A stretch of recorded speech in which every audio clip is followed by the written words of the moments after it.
Quem é que pode medir a beleza do Senhor? Ela é indescritível.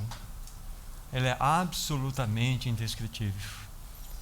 E é diante desse Senhor maravilhoso que nós nos encontramos, é no nome desse Senhor maravilhoso que estamos reunidos, que o Espírito Santo possa verdadeiramente passear em nós, entre nós. Que a sua palavra venha falar ao nosso coração. Fico pensando aqui, e não há como nós descrevermos aquilo que encontra-se no coração do nosso amado Senhor. Porque quando Ele olha para o seu povo, eu não tenho a menor dificuldade de dizer isto, o seu coração bate mais rápido. Nós, para com Ele, somos o seu primeiro amor. Ah, como nós necessitamos que Ele seja o nosso primeiro amor. Que verdadeiramente isso Ele possa alcançar nos nossos corações. Que nessa noite a sua palavra, como há pouco falamos, venha falar no nosso mais profundo íntimo. Que esse reunir tenha sido promovido por Ele.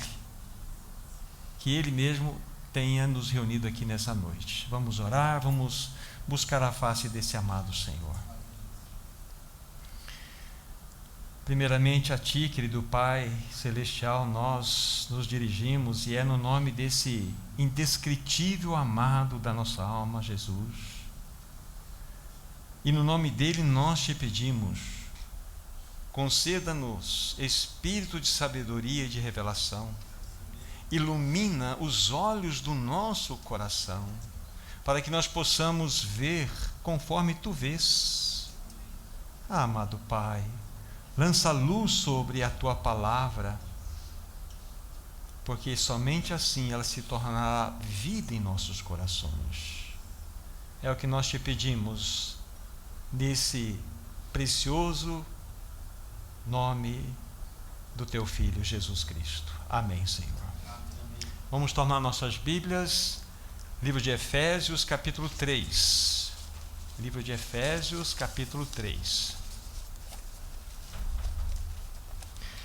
Vamos ler os primeiros 11 versos dessa carta e desse capítulo. Por esta causa eu, Paulo, sou prisioneiro de Cristo Jesus, por amor de vós, gentios. Se é que tendes ouvido a respeito da dispensação da graça de Deus a mim confiada para vós outros. Pois segundo uma revelação me foi dado conhecer o mistério, conforme escrevi há pouco, resumidamente. Pelo que, quando ledes, podeis compreender o meu discernimento do mistério de Cristo, o qual em outras gerações não foi dado a conhecer aos filhos dos homens, como agora foi revelado aos seus santos apóstolos e profetas no Espírito, a saber que os gentios são co-herdeiros, membros do mesmo corpo e coparticipantes da promessa em Cristo Jesus, por meio do Evangelho, do qual fui constituído ministro, conforme o dom da graça de Deus a mim confiada, segundo a força operante do seu poder. A mim, o menor de todos os santos, me foi dada esta graça de pregar aos gentios o evangelho das insondáveis riquezas de Cristo e manifestar qual seja a dispensação do mistério, desde os séculos, oculto em Deus, que criou todas as coisas, para que pela igreja a multiforme sabedoria de Deus se torne conhecida agora, dos principados e potestades nos lugares celestiais, segundo o eterno propósito daquele que estabeleceu em Cristo Jesus, nosso Senhor. Até aqui a leitura que nós temos para o momento. Alguns irmãos que aqui pela manhã se encontravam entendem que nós vamos estar trabalhando hoje, ouviram falar que o encargo do meu coração está falando sobre o mistério de Cristo, que aqui está descrito nas Escrituras Sagradas, especial no versículo 4, já lido. Mas antes de nós considerarmos os próprios textos que nós lemos e até fazermos algumas considerações a respeito daquilo que seria o mistério de Cristo, é necessário fazer uma pequena e rápida revisão daquilo que nós já temos falado aqui com os irmãos nos capítulos anteriores.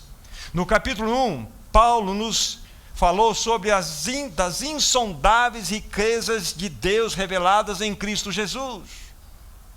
Paulo ali nos mostrou as realidades inesgotáveis de bênçãos que Deus manifestou a nosso favor através do seu Filho Jesus Cristo. Nós vimos isso com bastante detalhes nas reuniões anteriores. E algo que eu fiz um destaque de modo especial na última reunião foi a respeito do ministério maravilhoso da Trindade Santa encontrada ali no primeiro capítulo. Vocês se lembram que nós falamos a respeito que a bênção maior do Pai, a primeira pessoa da Trindade, é a bênção da filiação. Vou apenas resumir exatamente desta forma. A bênção da primeira pessoa da Trindade, o Pai, é nos conceder a graça da filiação em Cristo Jesus. Então aí está o destaque da primeira pessoa da Trindade. Mas nós encontramos também a segunda pessoa da Trindade, nosso Senhor Jesus Cristo. E qual é a bênção maior que Ele realizou a nosso favor? Conforme nós já lemos e estudamos, a redenção. A bênção da redenção. E por fim nós encontramos nesse primeiro capítulo a expressão aí da terceira pessoa da Trindade, o Espírito Santo, onde nós bifurcamos ali em duas realidades maravilhosas que nós encontramos dadas pelo Espírito Santo, que é o quê? O selo e o penhor. O selo é a garantia de propriedade e o penhor é a absoluta certeza de que nós temos uma promessa e ela será concretizada na vinda do Senhor. É verdade que nós somos herança do Senhor, mas nós também esperamos uma herança do próprio Senhor. Então nós destacamos para vocês que no primeiro capítulo essas riquezas manifestas, e essa que em especial mostrei hoje, reforcei na reunião passada, né, que o ministério da Trindade Santa plenamente vista na expressão do primeiro capítulo. Mas quando nós fomos para o segundo capítulo, aí Paulo ele prossegue desenvolvendo o quê? O seu grande tema sobre o eterno propósito de Deus, só que agora dentro do tempo e da história. É o que nós falamos. E o que nós fizemos na semana passada? Dentro do segundo capítulo, nós dividimos esse capítulo em 3 porções para que nós melhor pudéssemos entender aquele capítulo. Sendo que na primeira porção nós vimos que tanto gentios como judeus encontram-se debaixo da mesma condenação. Encontram-se debaixo da mesma realidade de juízo diante de Deus. Eles estão destituídos da glória de Deus. A Bíblia fala que Deus encerrou todos debaixo da desobediência, gentios e judeus, para usar de misericórdia para com todos. Isso claramente nós vimos com os textos que foram citados. Mas nós também vimos que ambos, tanto judeus como gentios, a eles foi oferecida a graça para a salvação. Pela graça sois salvos, mediante a fé, isso não vem de vós, é dom de Deus.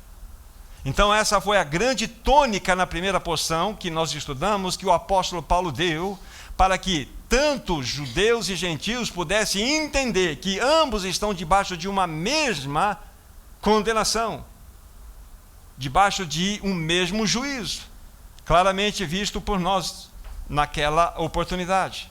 Mas a segunda porção, Paulo falou-nos de modo muito claro e limpo a respeito de quê? Da formação da igreja no tempo e na história. Isso aqui é extremamente lindo para nós, e é aqui que está uma das mais impressionantes, das mais impactantes revelações que nós temos a respeito da igreja, que é a união em Cristo de gentios e judeus. Não é uma união alcançada por um acordo, por algo assinado, mas é uma união que aconteceu na pessoa de Cristo. E isto não significa, quando eu falo em Cristo, estou aqui na minha mente, já vou detalhar mais isso para vocês, é em Cristo na cruz do Calvário. E esse tipo de união em Cristo não significa que o gentio em Cristo foi elevado à posição dos judeus, e não significa que os judeus desceram à posição dos gentios. Não. Significa que em Cristo ambos foram crucificados. Foram mortos em Cristo Jesus. E na ressurreição surgiu o quê? Um novo homem. Aqui é um novo homem coletivo. Mostrando-nos que a igreja nada mais é do que esta união em Cristo Jesus de gentios e judeus, claramente. É o que nós vamos depois detalhar como o sentido maior do mistério de Cristo. Mas há algo que eu quero acrescentar que eu não falei naquela oportunidade. Agora eu quero que vocês coloquem novamente os olhos no capítulo 2, em 2 versos. Capítulo 2 de Efésios, capítulo 2, versos 14 e 15, muito importante para nós fazermos uma pequena e breve consideração que nós não fizemos no último reunir. Porque Ele é a nossa paz, Cristo é a nossa paz, o qual de ambos, ou seja, judeus e gentios, fez um. E tendo derrubado a parede da separação que estava no meio, a inimizade, aboliu na sua carne a lei dos mandamentos na forma de ordenanças, para que, veja bem, dos dois, gentios e judeus, criassem em si mesmo que um novo homem, fazendo com ele a paz. Então, de ambos, em Cristo Jesus, foi criado um novo homem. Não é isso que nós estamos lendo aí? Isso aqui é a realidade da igreja. E este novo homem fala-nos de algo extremamente importante. É de uma nova ordem de homem, completamente diferente daquilo que nós conhecemos. Ela é marcada pela beleza e as graças celestiais. E o que eu vou dizer para vocês é que eu não disse anteriormente. Essa expressão novo homem, vamos pegar dessa expressão a palavra novo. Aí que é a beleza. Olha como que o Espírito Santo é detalhista. Essa palavra novo, quando você examina a palavra novo, no seu original, ela tem 2 possibilidades de uso. A primeira é novo neos.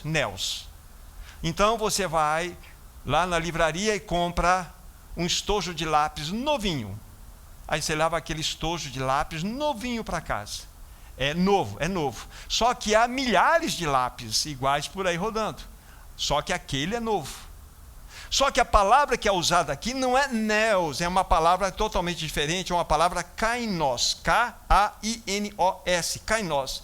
Olha só o significado dessa palavra: sem precedente, substância desconhecida, incomum, não existia antes, é uma nova espécie. Não é maravilhoso isso? Aí vocês vão lembrar daquele texto lá de 2 Coríntios 5,17. Se alguém está em Cristo, nova criatura é. Nova lá é kainos. Não é neo.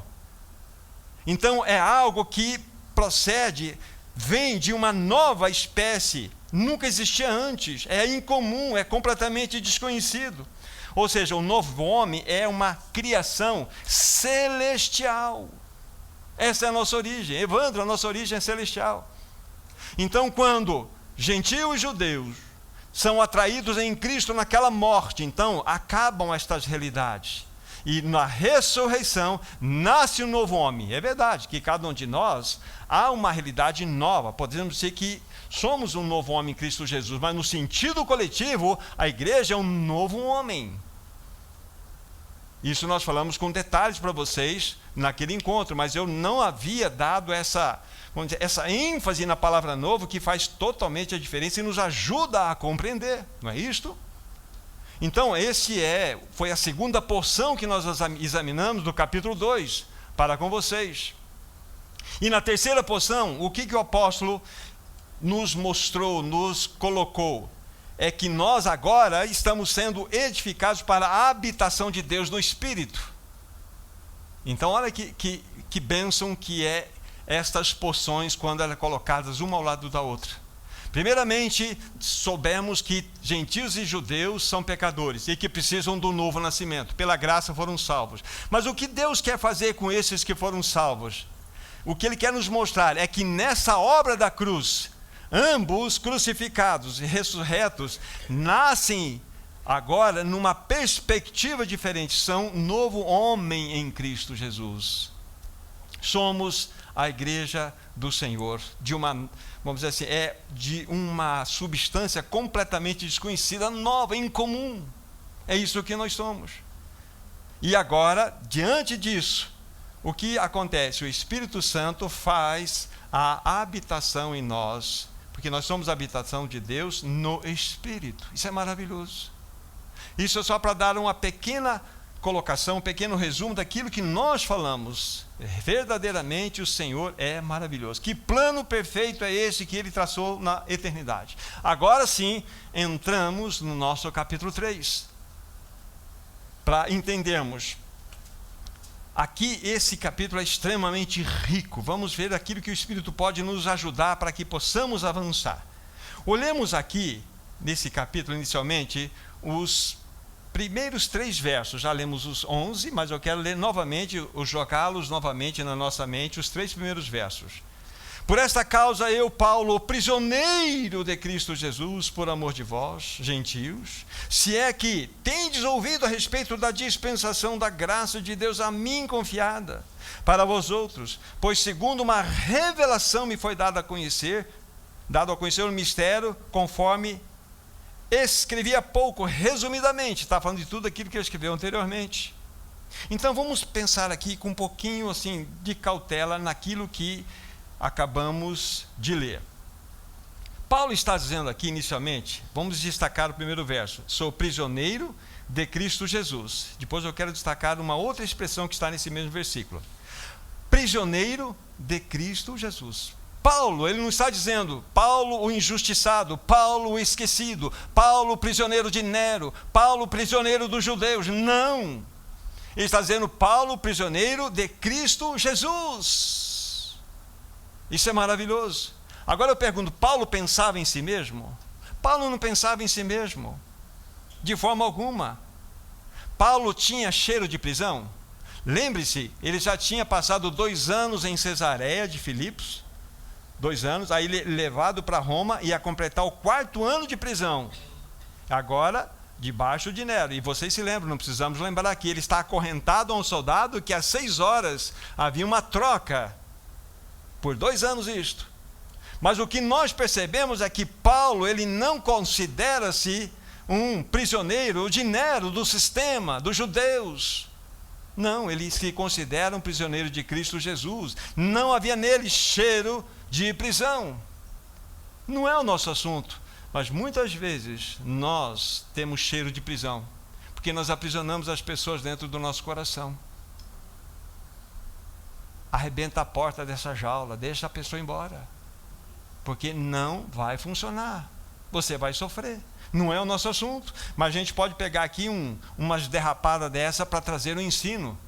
Talvez você tenha um Nero dentro de você aí, talvez você tenha uma pessoa que está te aprisionando. Abre a porta da gaiola, deixa esse urubu viajar, deixa ele embora, chega. Esse é o ponto. Aqui é um ensino maravilhoso, mas aqui é um detalhezinho da nossa existência, porém, muito importante. Muitas pessoas sofrem porque carregam Nero dentro do coração. Paulo, ele não considerava-se aí um prisioneiro de Nero, e sim um prisioneiro de Cristo Jesus. Esse é o primeiro detalhe nesse primeiro verso. Mas ele fala algo interessante, depois de ele falar que é um prisioneiro de Cristo Jesus. Tem uma vírgula, diz assim, por amor de vós gentios. Como assim, Paulo? Prisioneiro de Cristo Jesus por amor de vós gentios. O que Paulo quer nos dizer com isso? É algo importante. Qual foi a causa de prisão? Qual foi a causa de prisão de Paulo? Aí nós temos que voltar na história. Eu quero que vocês abram, por favor, a gente vai voltar aqui já, Atos capítulo 21. Atos, vocês vão entender um pouquinho, ainda que de modo bastante resumido, o que aconteceu na história. Atos 21, versículo 29. Antes de ler, Atos 21, verso 29. Então, Paulo, anteriormente, lá no capítulo 19, nós temos aí a descrição de que Paulo estava concluindo a sua 3ª viagem missionária.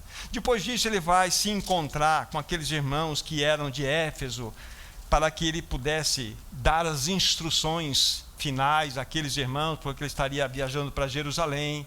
Há uma profecia de um homem, de um profeta chamado Ágapo, dizendo para Paulo: não vá para Jerusalém, senão isso vai causar dano a você, você vai ser preso. Enfim, há alguns episódios que acontecem aqui, mas esse não é o nosso ponto. Mas quando Paulo chega em Jerusalém, então há um grande tumulto na cidade.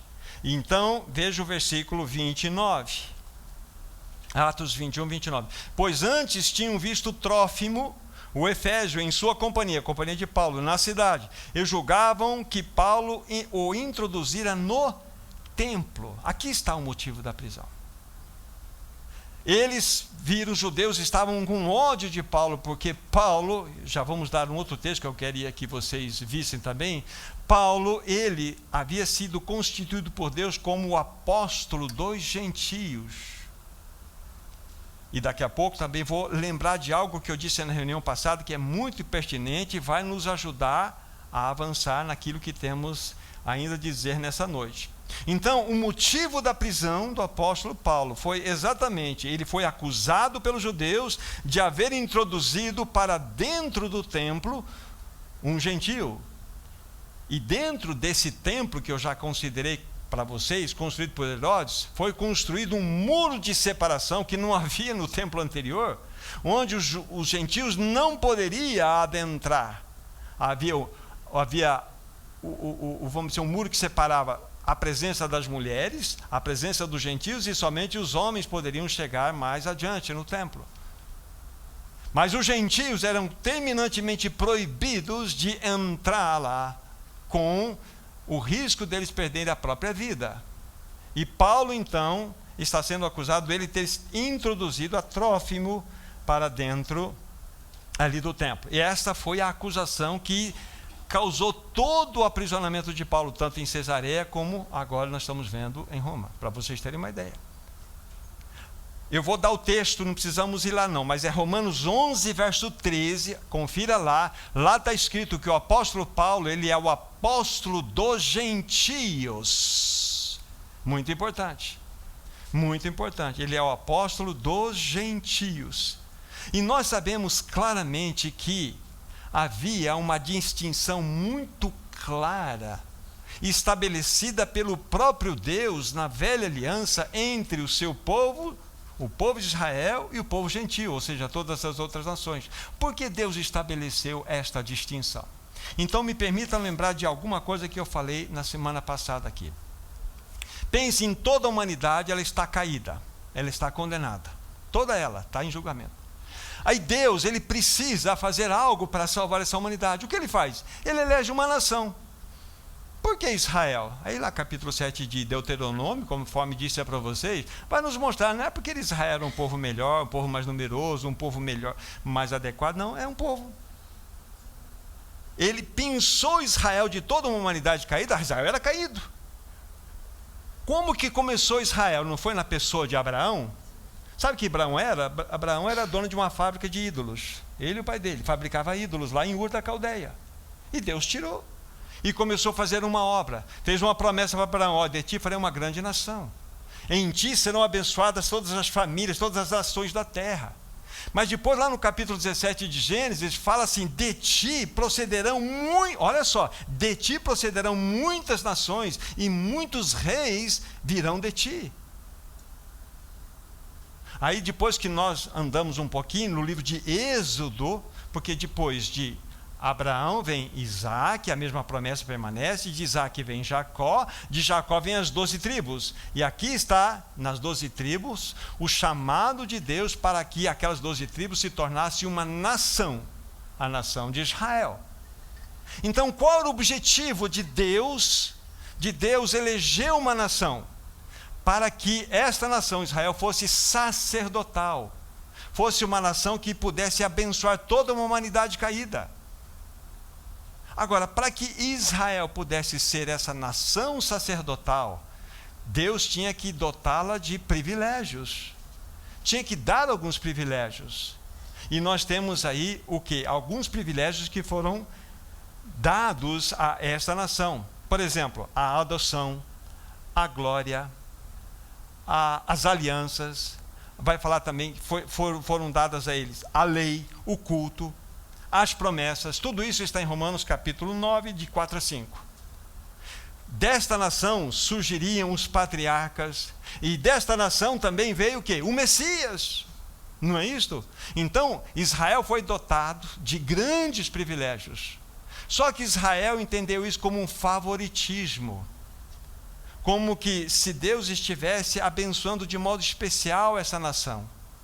Mas Deus estava não dando um favoritismo a Israel, mas dando a Israel o quê? Um trabalho especial para que fosse sacerdotal o seu ministério em todas as nações. Aí, o que nós vimos no decorrer da situação? Que Israel falhou terrivelmente no seu ministério sacerdotal. Ao invés de eles serem bênçãos para as nações, como é que eles viam as nações? Eles achavam que os gentios nada mais eram do que combustível para o fogo do inferno.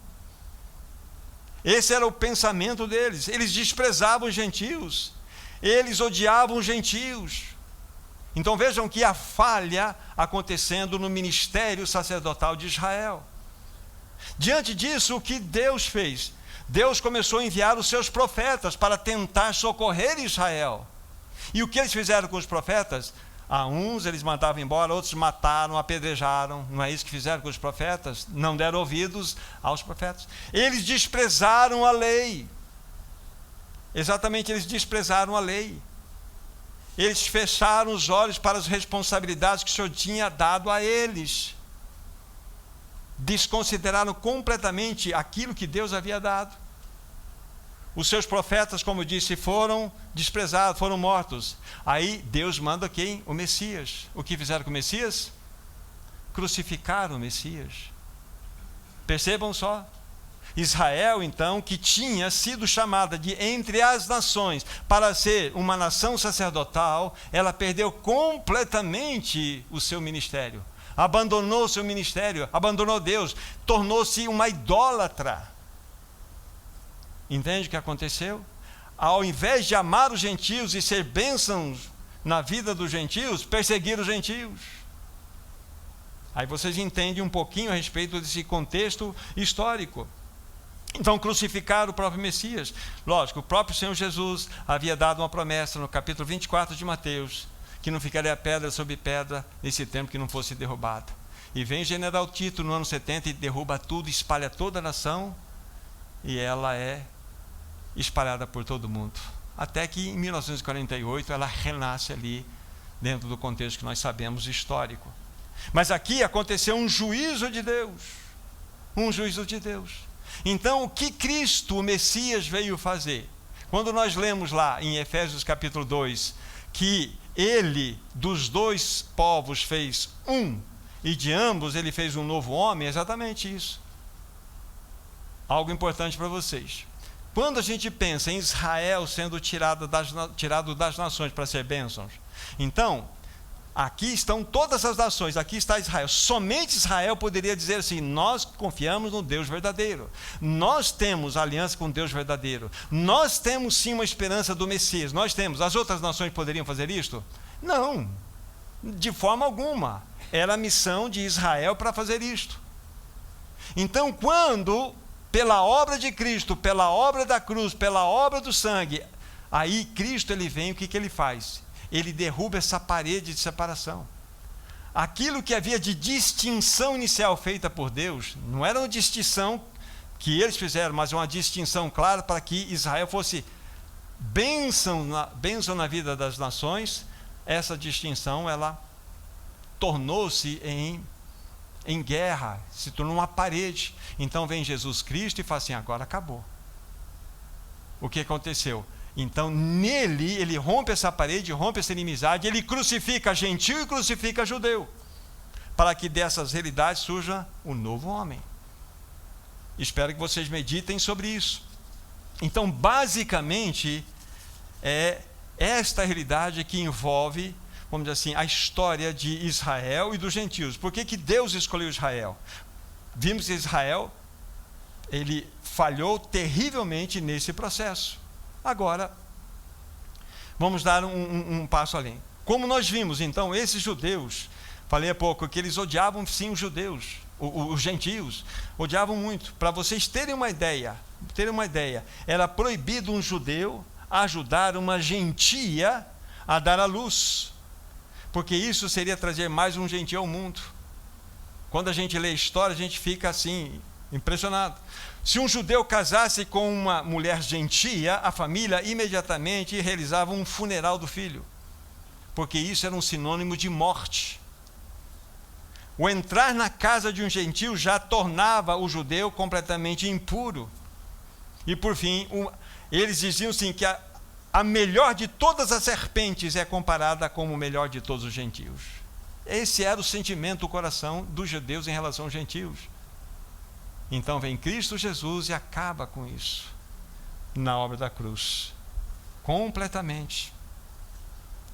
Agora, Israel, de fato, como eu disse há pouco, tinha sido separada das nações, tinha sido dado a Israel privilégios, era uma nação santa no sentido de ser separada, escolhida para ser sacerdotal, para ser uma bênção, mas não aconteceu isso.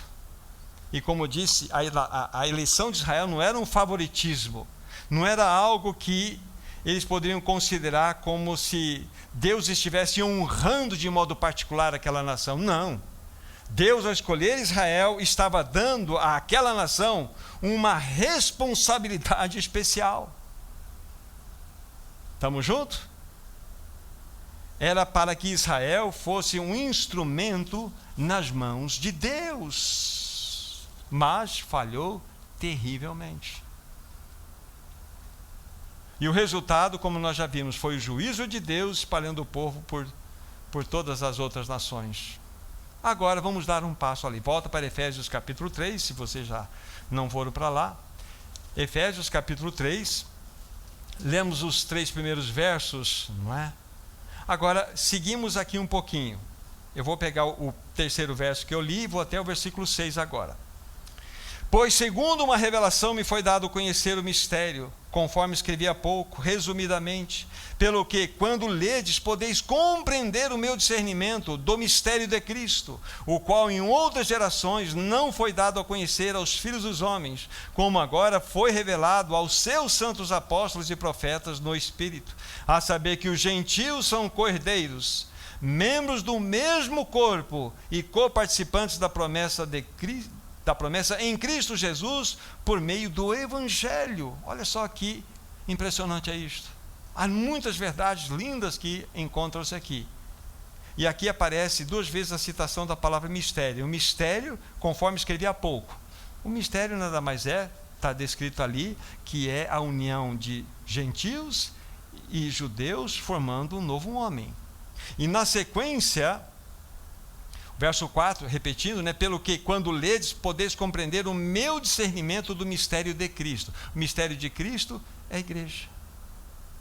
A Bíblia fala várias vezes sobre mistério. Fala do mistério da iniquidade, mistério do Evangelho, o mistério de Cristo, e fala do mistério de Deus também.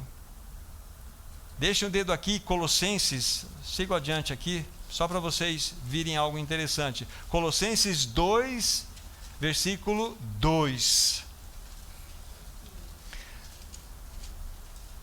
Colossenses 2, versículo 2, diz assim: para que o coração deles seja confortado e vinculado juntamente em amor, e eles tenham toda a riqueza da forte convicção do entendimento para compreenderem plenamente o mistério de Deus, Cristo. O mistério de Deus, Cristo. Qual é o mistério de Deus? Cristo. Eu lembro que eu citei na reunião passada o seguinte: se nós pudéssemos abrir o coração do nosso Deus e Pai, o que nós pudéssemos abrir, o que nós viríamos, conseguiríamos enxergar lá dentro? Cristo. E nós ouviríamos uma voz: este é o meu Filho amado, em quem tenho todo o meu prazer. Mas se nós conseguíssemos olhar para dentro do coração de Cristo, nós encontraríamos o quê? A igreja. E uma doce voz vinda em direção à igreja: esta é minha amada, em quem tenho todo o meu prazer. Este é o grande mistério, o mistério maravilhoso. Então voltem para o Efésios capítulo 3, mostra-nos claramente que este mistério é de fato a realidade da expressão da igreja, que nada mais é do que a união de gentios mais judeus. É isso que a Bíblia está nos mostrando aqui. No versículo 5 mostra-nos que em outras gerações não foi dado a conhecer aos filhos dos homens, como agora foi revelado aos seus santos apóstolos e profetas no Espírito. O que isto quer dizer? Não foi dado a conhecer. Isso é importante para nós entendermos, né? Qual o significado disso? Que lá no Velho Testamento, na Velha Aliança, não existe uma revelação plena a respeito da igreja. Ali nós encontramos tipos, nós encontramos sombras a respeito da igreja. Mas, na verdade, de modo pleno, de modo integral em si, na realidade, naquele tempo não era conhecida de modo pleno. Aqui Paulo está nos mostrando, a qual em outras gerações não foi dado a conhecer aos filhos dos homens, como agora foi revelado aos seus santos apóstolos e profetas. Esses santos apóstolos e profetas remete-nos exatamente para o período do próprio apóstolo Paulo.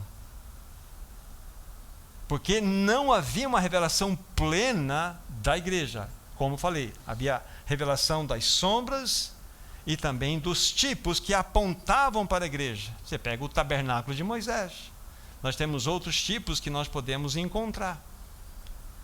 Para respaldarmos isso que eu estou falando, peguem, por favor, Colossenses. Vai novamente ali para o livro seguinte. Colossenses, no capítulo 1. Colossenses, no capítulo 1. Estou chegando lá. Colossenses, capítulo 1. Aqui vamos ler 2 versículos, 26 e 27. Vejam o que Paulo está dizendo, a palavra mistério novamente surge aqui. O mistério que estivera oculto dos séculos e das gerações, agora todavia se manifestou aos seus santos, aos quais Deus quis dar a conhecer qual seja a riqueza da glória desse mistério entre os gentios, isto é, Cristo em vós, a esperança da glória. Vocês continuam lendo. Claramente, Paulo novamente está nos mostrando que esse mistério que remete-nos a conhecermos o mistério de Cristo a respeito da igreja na sua integralidade, foi dado como uma revelação plena dentro do contexto do ministério do apóstolo Paulo e dos demais apóstolos e profetas que compunham toda aquela escola. Isso é claro para nós. Vamos pegar mais um texto, Romanos capítulo 16. Romanos capítulo 16.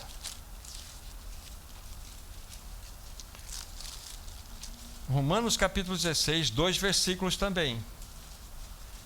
25 e 26.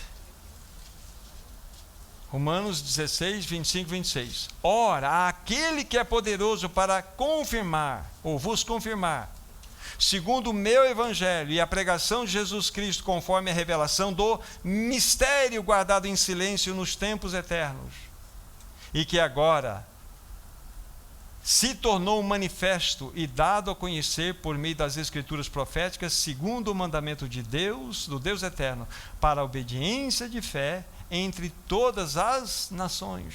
Novamente nós temos um texto que corrobora, que nos ajuda a pensar que este mistério, voltem para Efésios capítulo 3, por favor, este mistério do qual nós estamos aqui colocando a nossa atenção, né? Mistério de Cristo, né? Nas outras gerações não tinha sido dado a conhecer, não sei através de figuras, através de tipos, mas o apóstolo Paulo recebeu juntamente com os demais uma revelação integral, porque foi exatamente em Cristo, na cruz, que tudo se consumou. Cristo, no seu juízo naquela cruz, ele crucificou gentios e judeus. A partir dali nasceu um novo homem, que é o novo homem coletivo, a igreja. Aí Paulo, na sua prisão, ele teve, pelo Espírito Santo, seus olhos abertos, e ele viu claramente o projeto eterno de Deus. Isso é maravilhoso. Estamos em Efésios. Veja o versículo 9, onde vai aparecer a palavra novamente que estamos considerando. E manifestar qual seja a dispensação do mistério. Veja só, desde os séculos, o que estava, onde estava? Oculto em Deus, que criou todas as coisas. Esse mistério estava escondido no coração de Deus, oculto desde a eternidade passada. Então mostra-nos claramente que tudo aquilo que Paulo tratou no capítulo 2, mostrando todas aquelas fases que nós estudamos, a formação da igreja no tempo, gentios mais judeus, crucificados em Cristo, surgindo desta realidade um novo homem, igreja. Paulo continua falando desse assunto no capítulo 3 e chama a igreja de mistério, porque era um mistério que estava oculto desde a eternidade passada, conforme nós estamos lendo aqui. Deus só revelou esta realidade depois da vinda do seu Filho, de maneira integral, bem entendido.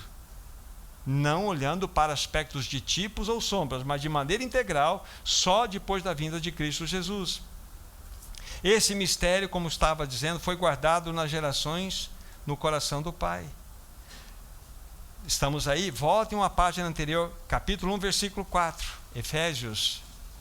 Assim como nos escolheu nele, antes da fundação do mundo, para sermos santos e irrepreensíveis perante ele, e em amor nos predestinou para ele, para a adoção de filhos, por meio de Jesus Cristo, segundo o beneplácito da sua vontade. Já estudamos com bastante ênfase esse verso aqui, né? Fomos escolhidos nele. Lembre-se, falei para vocês aqui, não tem nada a ver com eleição para a salvação. Se o texto dissesse aqui para nós, assim como nos escolheu para ele, aí a gente teria um perigo da eleição fatalista aqui. Porque eu estou fora e sou escolhido para ele, eu era um pecador, agora fui escolhido para estar nele, para ser salvo. Mas a Bíblia não está dando essa possibilidade. Nós fomos escolhidos nele. E para que nós fôssemos então escolhidos, e toda eleição que a Bíblia fala é uma eleição para nos dar bênçãos e privilégios. A eleição que a Bíblia fala a respeito do homem não é para dar a ele a salvação, é para dar bênçãos e privilégios. É a grande confusão que nós encontramos ao longo dos séculos. Mas aqui está dizendo que nós fomos escolhidos nele antes da fundação do mundo. Aqui o projeto eterno de Deus. Paulo, Deus pensou em você, Patrick, Evandro, Adriano. Deus pensou em cada um de nós, na eternidade. E isso tem algo extremamente importante para nós considerarmos aqui. Eu vou dizer isso porque há, irmãos, há sociedades que dizem o seguinte, há grupos religiosos que dizem o seguinte, que o evangelho só chegou aos gentios porque os judeus não o receberam. A igreja, ou seja, é como se Deus deu toda a sua tacada através de Israel. Já que Israel falhou, então vamos ter um plano B aqui. Vamos levantar a igreja para que o plano de Deus continue. A igreja não é o plano B de Deus. A igreja é o plano eterno de Deus, considerado já no coração de Deus na eternidade. Guarde bem isso, a igreja não é o plano B de Deus, porque Israel foi rejeitado. Não, ela foi desejada antes da fundação do mundo. Isso é maravilhoso. Isso é maravilhoso. Volte para Efésios capítulo 3, novamente colocando os olhos no versículo 6 agora. A saber que os gentios são co-herdeiros, membros do mesmo corpo e co-participantes da promessa em Cristo Jesus por meio do Evangelho. Os gentios que compõem de todas as outras nações, excetuando Israel, então agora recebem essa bênção maravilhosa aqui, dessa promessa maravilhosa. Os gentios são co-herdeiros e membros do mesmo corpo, ou seja, em Cristo Jesus, não mais gentio, não mais judeus, mas em Cristo nele, na morte e ressurreição, formaram um novo corpo. E por isso eles estão inseridos nessa promessa aqui, são participantes da promessa em Cristo Jesus por meio do Evangelho. Ou seja, o Evangelho é a grande boa nova que é noticiada para que essa palavra possa alcançar o maior número de pessoas possível. Então aqui, vejam só como que Paulo, sendo o apóstolo dos gentios, vai mostrando isso. Agora, coloque-se dentro desse contexto na pele de um judeu, que séculos e por séculos entendia e ouviu e pregou que somente eles eram um povo privilegiado, que somente eles eram o povo abençoado por Deus, que somente eles poderiam ter a herança, que os gentios não poderiam chegar perto porque era trazer impureza. Imagina os judeus ouvindo isto. Foi o que aconteceu com o apóstolo Paulo. Ele foi odiado pelos judeus, ele foi perseguido pelos judeus, ele foi duramente, vamos dizer assim, violado nos seus direitos mesmo de pessoa pelos judeus. Aqui está um ponto importante. Então, se nós nos colocarmos aí dentro das vestes judias daquele tempo, nós vamos entender. Mas Paulo recebeu essa grandiosa revelação, que não há mais judeu, não há mais gentil.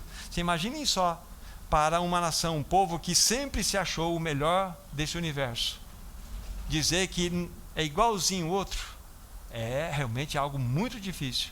Mas Paulo teve essa profunda revelação que estava oculta das gerações, escondida no coração de Deus e trazida através da vinda do Senhor Jesus.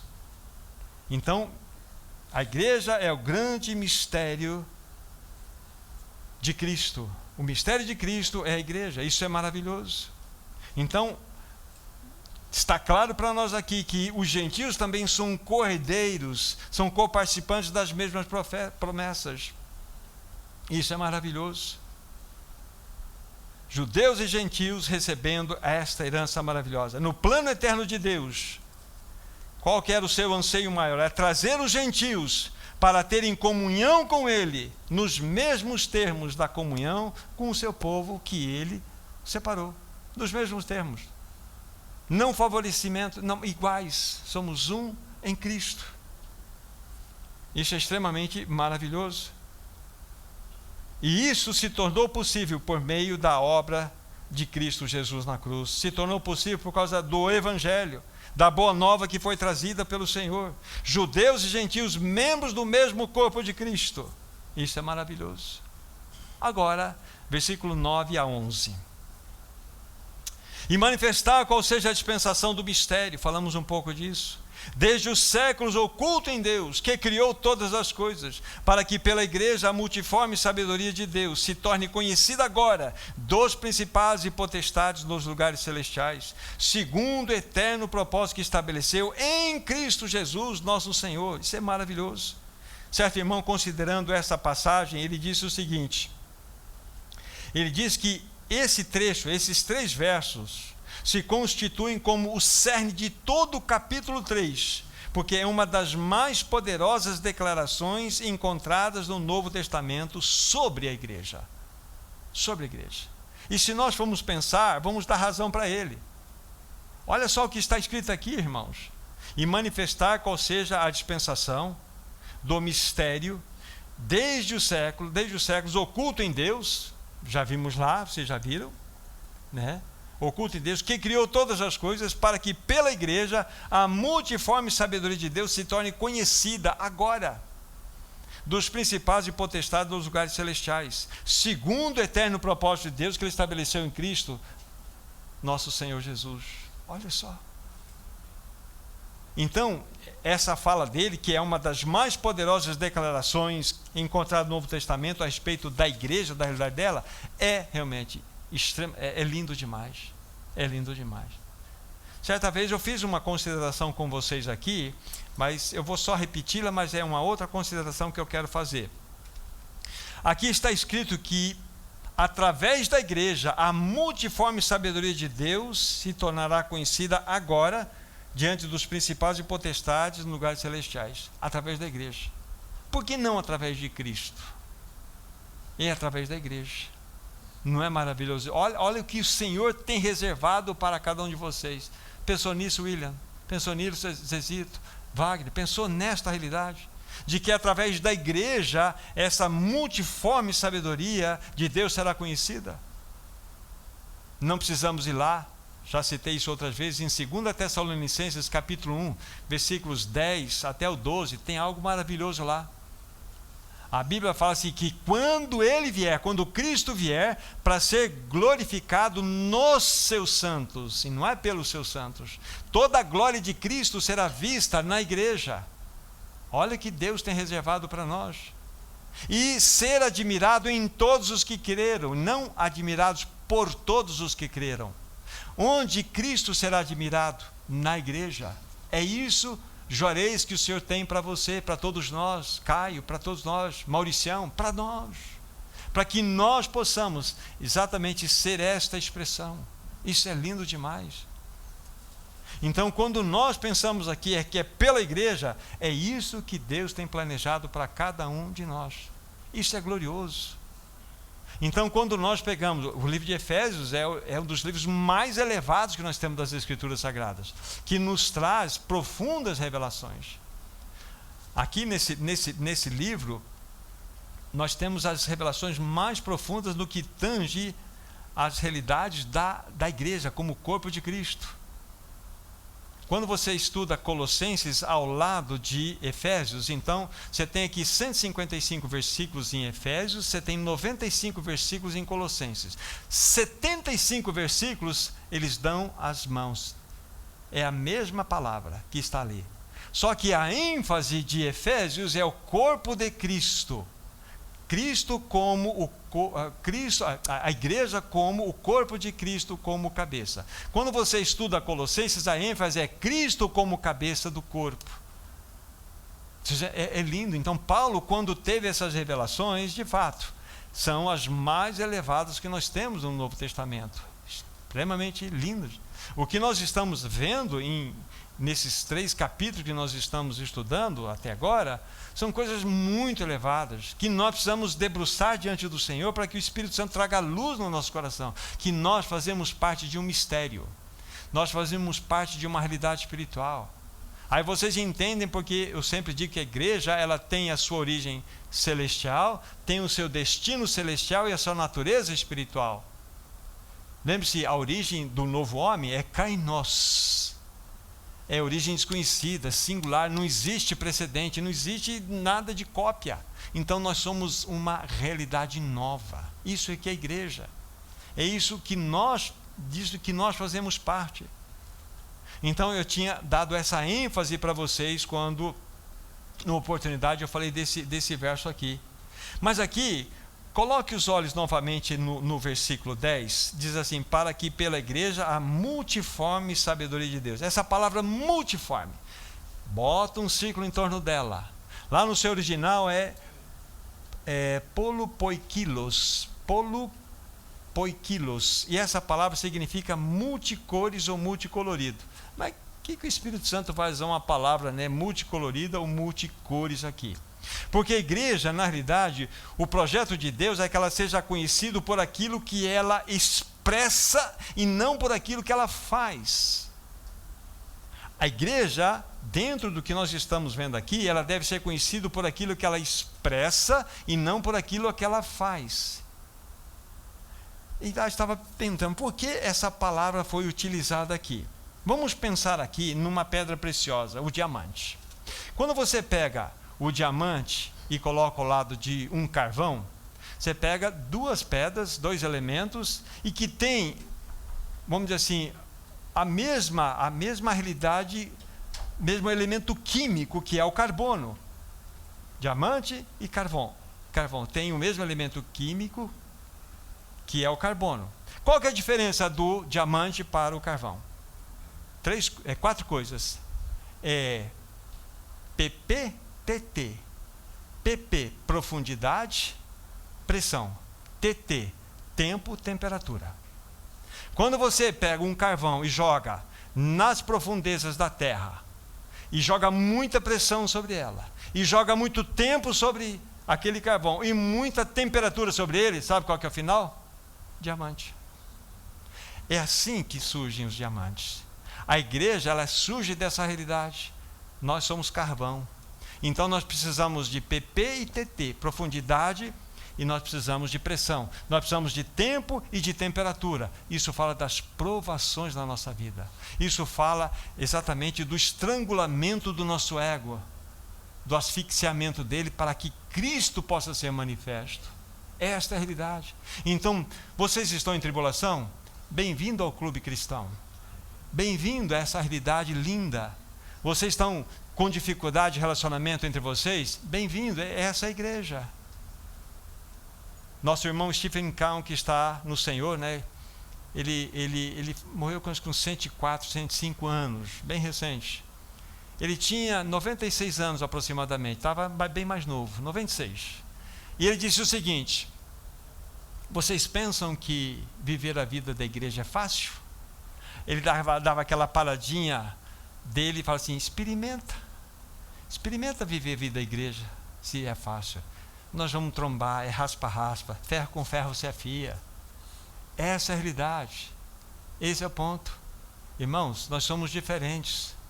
Já tenho falado para vocês. Vocês querem se conhecer de fato? Aqui é lindo, né? Levantamos as mãos, glorificamos o Senhor. Agora, aluga uma van. Vamos para a praia juntos. Passa 10 dias lá. Vocês já vão brigar para o lugar onde vocês vão sentar.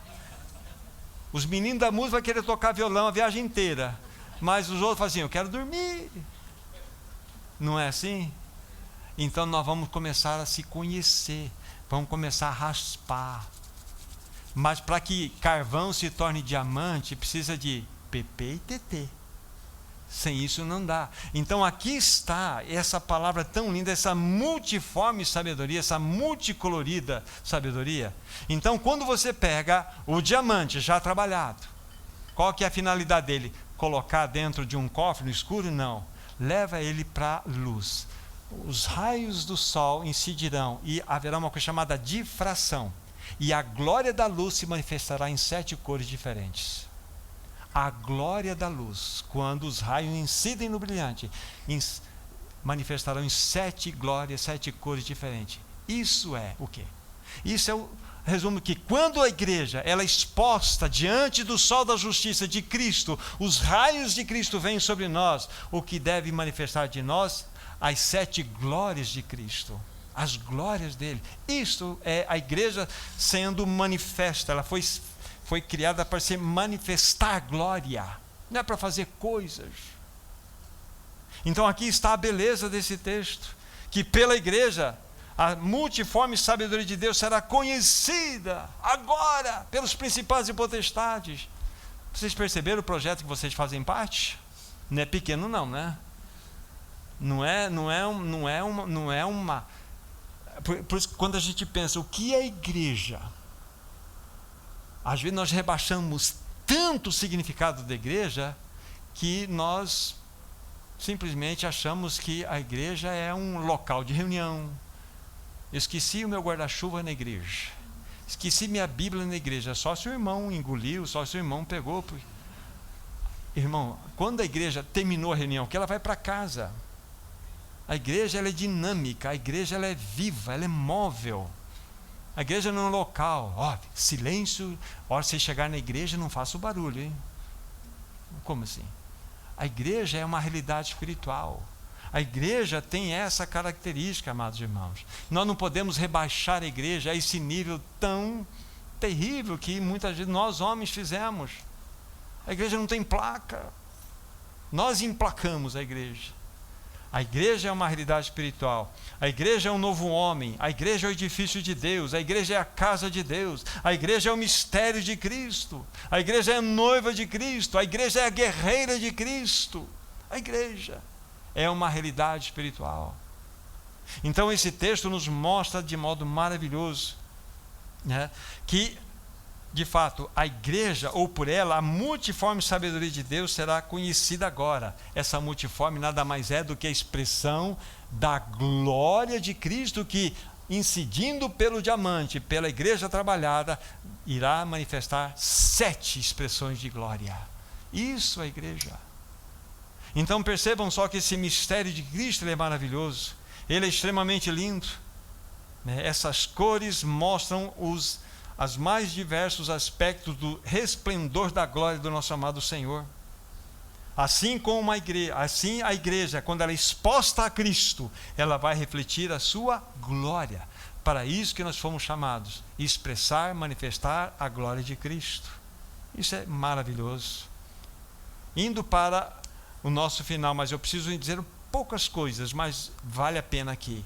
Olha, vamos juntos considerar uma das cenas mais lindas que nós temos de conclusão de todas as coisas. Apocalipse capítulo 5.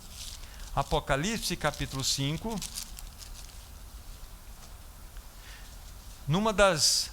Aqui, João, ele teve várias visões em Apocalipse. Ele teve a visão do trono, ele teve a visão do livro selado, ele teve outras visões, mas dentro dessa segunda visão, no capítulo 5, eu vou fazer uma leitura a partir do versículo 9. Então, entre no cenário, por favor, disso que estamos lendo. Sabe por quê? Porque você está nesse cenário. Só por isso. Capítulo 5, verso 9 em diante.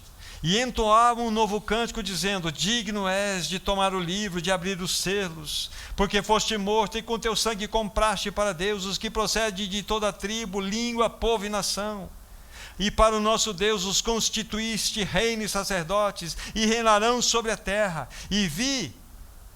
E ouvi uma voz de muitos anjos ao redor do trono, dos seres viventes e dos anciãos, cujo número era de milhões e milhões, de milhares e milhares, proclamando em grande voz: digno é o Cordeiro que foi morto de receber o poder, e riqueza, e sabedoria, e louvor, e honra, e glória, e louvor. Aí continuou dizendo: então ouvi que toda criatura que há no céu, e sobre a terra, e debaixo da terra, e sobre o mar, e tudo que neles há, estava dizendo àquele que está sentado no trono, e ao Cordeiro, seja o louvor, e a honra, e a glória, e o domínio pelos séculos dos séculos. Aleluia, até aqui. Você faz parte disso, meu irmão, minha irmã. Aqui é o ponto conclusivo de todo o projeto que Deus estabeleceu no seu coração. Haverá aqui uma expressão que é inimaginável humanamente falando, daquilo que estamos vivendo. Mas tudo isso é o cumprimento da palavra. E eu vou dizer qual é o cumprimento da palavra que foi dada lá para Abraão. Voltem para Gênesis capítulo 17, agora eu quero que vocês vejam comigo. Eu fiz a menção rápida desse texto, mas eu quero registrá-lo aqui. Gênesis capítulo 17. Quando Deus vai mudar o nome de Abrão para Abraão, então ele vai reforçar uma promessa que ele tinha dado no capítulo 12, mas é o capítulo 17. Vou ler aqui, deixa eu pegar aqui, versículos 5 e 6. É a promessa que é dada: Abrão já não será o teu nome, e sim Abraão. Presta bem atenção, porque por pai de numerosas nações te constituí. Far-te-ei fecundo extraordinariamente, de ti farei nações, e reis procederão de ti. Irmãos, tem muita revelação aqui, mas não é o caso de nós detalharmos aqui. Por favor, a nação de Abraão não era Israel? Porque lá no capítulo 12 fala: de ti farei uma grande nação, e em ti serão abençoadas todas as famílias da terra. Mas aqui essa promessa ganha corpo. Não é verdade? Não é para vocês e eu pensarmos? Olha só, vou repetir: Abraão não será mais o teu nome, sim Abraão, porque por pai de numerosas nações te constituí, e far-te-ei fecundo extraordinariamente, de ti farei nações. Comece a pensar sobre isto. Aquilo que nós lemos no Apocalipse é o cumprimento de toda uma palavra.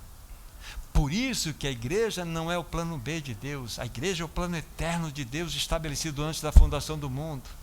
Pensem que Deus selecionou Israel para ser uma nação sacerdotal. Era o projeto de Deus, mas tudo que nós falamos aconteceu. Israel desprezou, falhou violentamente. Aí vem Cristo Jesus e, de uma maneira maravilhosa, faz uma obra, onde agora ele une gentios que não tinham esperança e judeus que desprezaram tudo aquilo que foi dado como privilégio. Assim, acabou aqui, agora eu vou criar um novo homem. Isso é o projeto eterno de Deus. Esse é o mistério de Cristo, a igreja. Volte para Efésios para fazermos algumas considerações finais.